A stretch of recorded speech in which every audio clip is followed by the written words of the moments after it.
Pop music history is filled with artists who crafted entire careers from brilliant catalogs.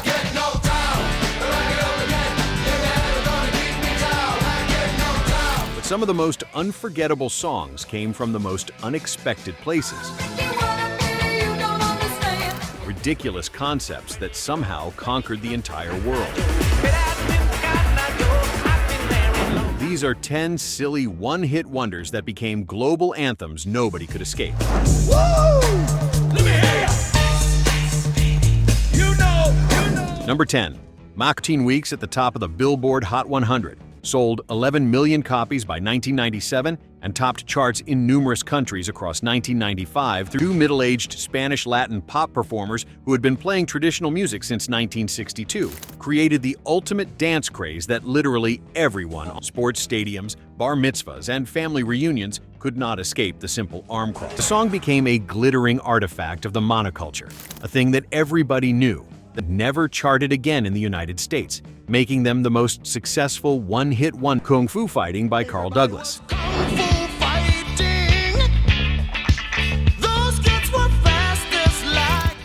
11 million copies sold worldwide for a song recorded in just 10 minutes.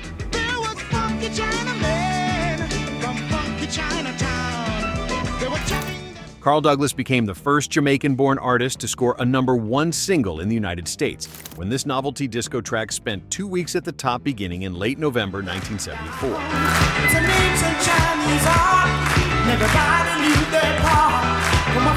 The song went to #1 in most countries where it was released, yet Douglas remained a one-hit wonder, commonly known only for this single bizarre achievement.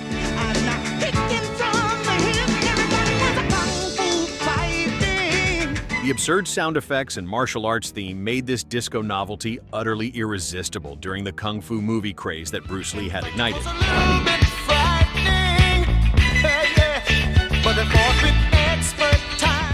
Producer Bidu Apaya needed a B-side for another session and knocked out the track in 2 takes.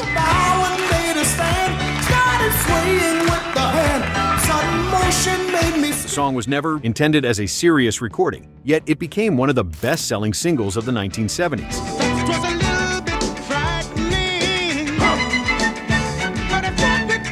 Douglas released several follow-up singles, but none cracked the top 40.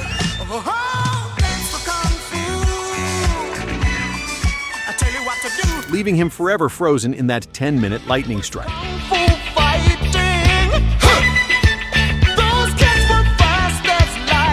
Number 8. Cotton Eye Joe by Rednex.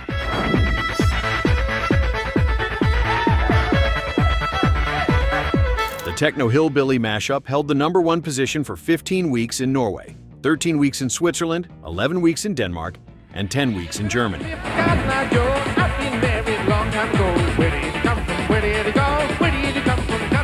Swedish producers created a completely fake backstory in 1994, branding the group Rednex with performers supposedly from the remote village of Brunkeflo, Idaho.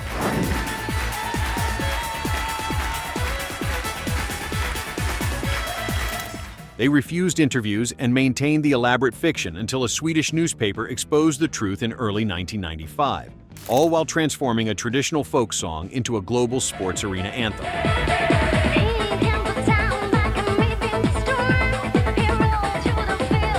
The bizarre blend of banjo, techno beats, and yeehaw vocals became an inescapable party staple.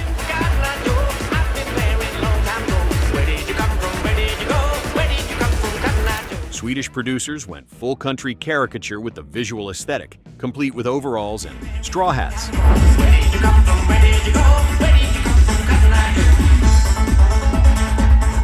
The song dominated European charts from late 1994 through mid-1995 and became a fixture at sporting events worldwide.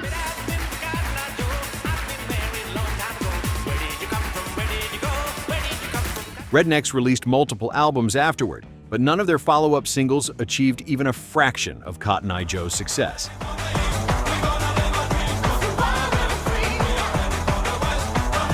Making them textbook one-hit wonders despite the elaborate production effort.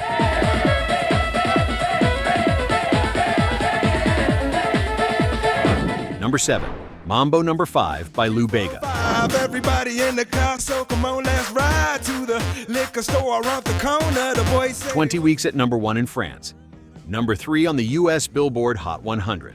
A confirmed million seller in the United Kingdom. it buzz like I had last week. I must stay deep, 'cause dope is cheap. I like Angela. Lou Bega's remake of Perez Prado's 1949 instrumental.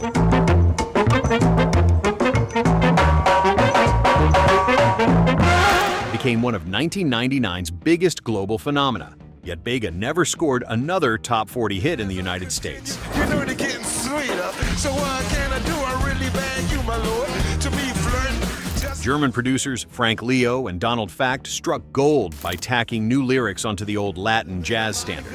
in my life, a little bit of Erica by my side, a little bit of Rita's all I need. The silly roll call of women's names became instantly memorable. A little bit of Sandra in the sun, a little bit of Mary all night long. A little bit of Monica, Jessica, Rita, Tina, Sandra, Mary, and Jessica in his life turned this Latin-flavored novelty into a wedding reception statement. A little bit of Jessica, here I am. A little bit of Mouse Lake, let me your man. Wow! The upbeat tune with bouncy synthesizers dominated global charts for an entire year. Up and down, and move it all around. Shake your hand to the sound, put your hands on the ground. Take one step. Bega released 5 more studio albums over the following decades, but nothing came close to replicating the magic. Undertaker, money maker, is a love maker, tricky. The song gave him his only US top 40 hit, cementing his status as one of the most successful one-hit wonders of the 1990s. You are to fall in love with a girl like you. Number 6, Barbie Girl by Aqua.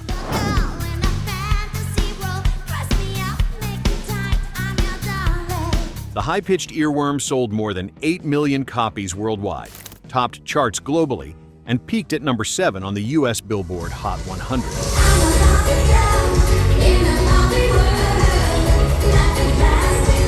Band member Søren Rested wrote the song after seeing an exhibit on kitsch culture in Denmark featuring Barbie dolls.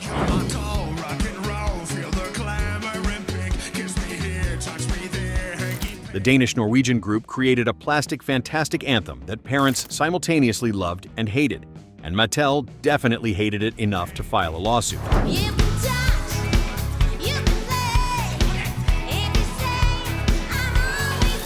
In 2002, the Ninth Circuit Court of Appeals ruled the song was protected as parody. Judge Alex Kaczynski concluded with a memorable line, advising the parties to chill.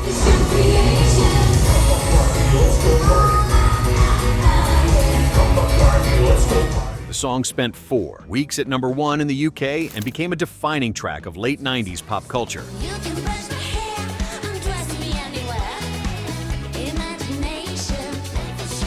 Aqua released several more singles, including Dr. Jones and Turn Back Time, which both reached number 1 in the UK, but none achieved the same global saturation.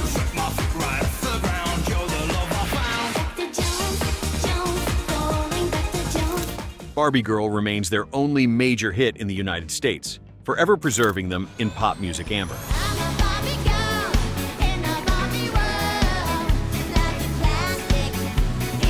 Before we continue, which of these silly songs did you absolutely hate hearing everywhere back in the day? Did you learn the Macarena at a wedding you still regret? Drop a comment and let us know where you're watching from. Number 5, Tubthumping by Chumbawamba.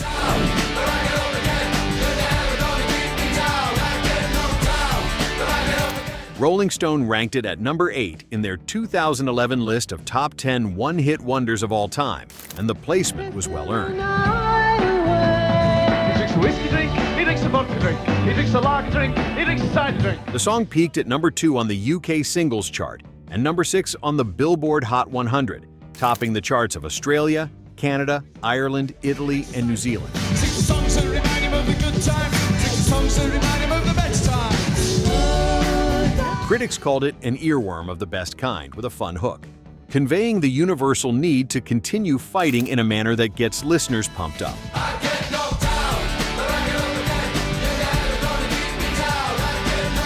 The repetitive "I get knocked down" But I Get Up Again chorus with its drinking references became an unstoppable sports anthem and party staple worldwide.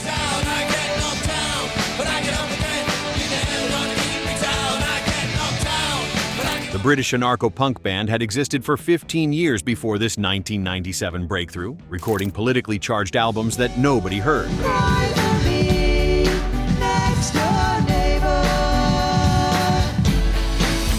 Tubthumping sold 880,000 copies in the UK alone, yet Chumbawamba never charted again in the United States. He drinks a vodka drink, he drinks a lager drink, he drinks a cider drink. He sings songs that remind him of the good times. He sings songs that remind him. The song's message of resilience through alcohol resonated far beyond anything the band had previously attempted, making them unlikely one-hit wonders after a decade and a half of obscurity.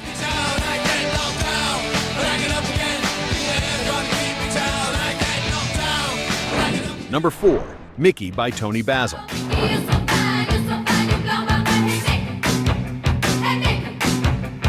At 39 years old, she dressed as a teenage cheerleader and somehow pulled it off stylishly.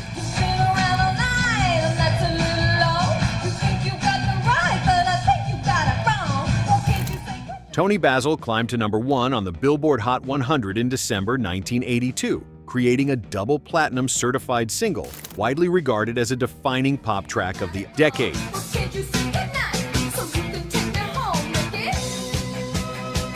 VH1 ranked Mickey at number 6 on their 100 Greatest One-Hit Wonders of the 80s list, and Basil never scored another hit. Oh, Mickey, what a pity you don't understand. You take me by the heart when you take me by the hand. Oh, The remake of Kitty by British band Racy went nowhere, oh, Kitty, you're so pretty, can't you understand? Girls like you, Kitty. until Basil added that infectious "Oh Mickey, you're so fine" pep squad chant.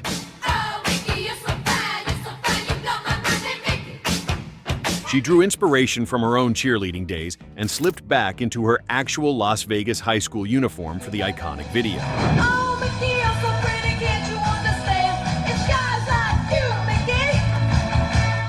The song spent 27 weeks on the Billboard Hot 100, but follow-up singles completely flopped.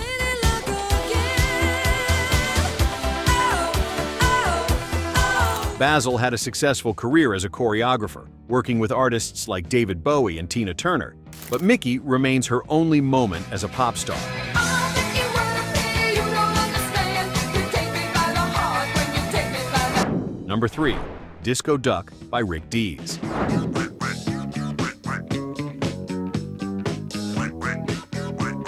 In 1976, nobody expected a Donald Duck-voiced disco parody to conquer America.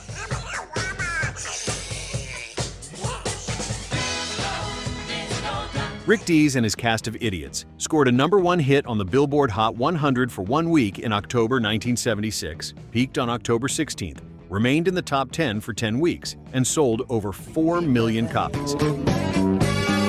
Moving my feet to the disco beat. Dees wrote the absurd novelty song in 1 day at his apartment, and it won a People's Choice Award for Favorite New Song. Went to a party the other night. All the ladies would treat me right. The silly concept was so controversial that his own station WMPS fired Dees for merely mentioning the song on his show, citing conflict of interest.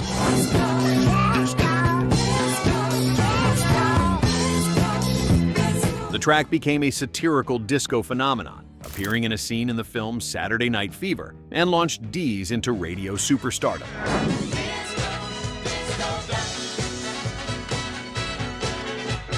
He moved to Los Angeles and built a legendary broadcasting career at KIIS-FM, but never scored another hit single. Music stopped, I returned to my seat. But there's no stopping a duck in his beat. Disco Duck remains one of the most successful novelty records ever released, a ridiculous concept executed perfectly at exactly the right cultural moment.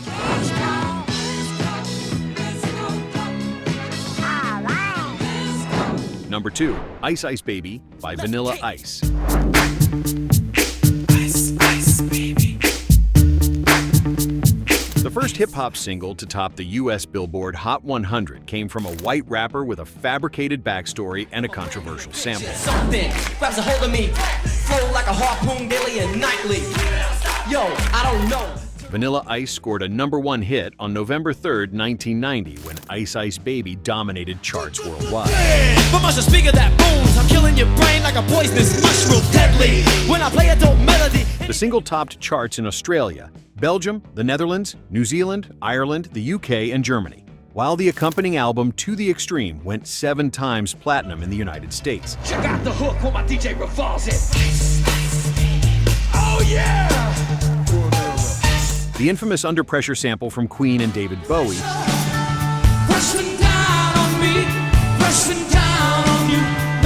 sparked a landmark copyright case when Vanilla Ice initially claimed the melodies were different. Check out the hook when my DJ revolves it.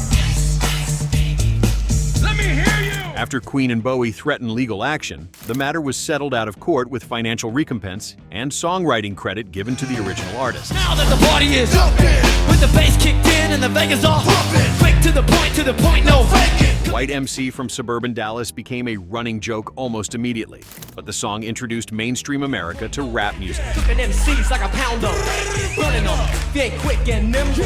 I go crazy when I hear a cymbal. Vanilla Ice never topped the charts again, making him one of the most famous one-hit wonders of the 1990s. Just in case you didn't know it, my town that created all the bass sound, enough to shake and kick holes in the ground. My style's like a #1, Pac-Man Fever by Buckner and Garcia. I got a pocket full of quarters and I'm headed to the arcade. 2 jingle writers from Akron, Ohio got hooked on an arcade game at a restaurant in Marietta, Georgia in 1981.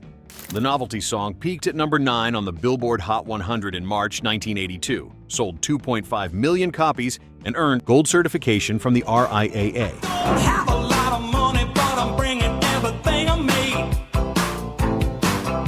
Buckner and Garcia never intended the video game tribute to become a national phenomenon, but radio stations were bombarded with requests after one Atlanta station played it for fun.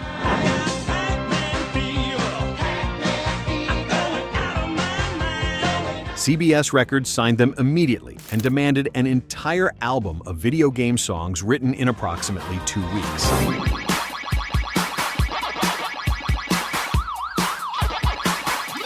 The duo researched arcade games like Donkey Kong, Centipede, and Frogger, creating the ultimate time capsule of early 80s gaming culture.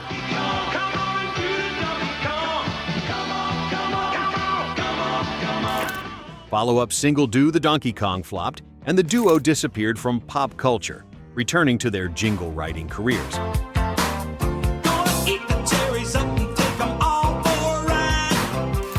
Pac-Man Fever remains a beloved artifact of arcade mania, a silly celebration of video game addiction that captured a moment when quarters ruled and high scores mattered.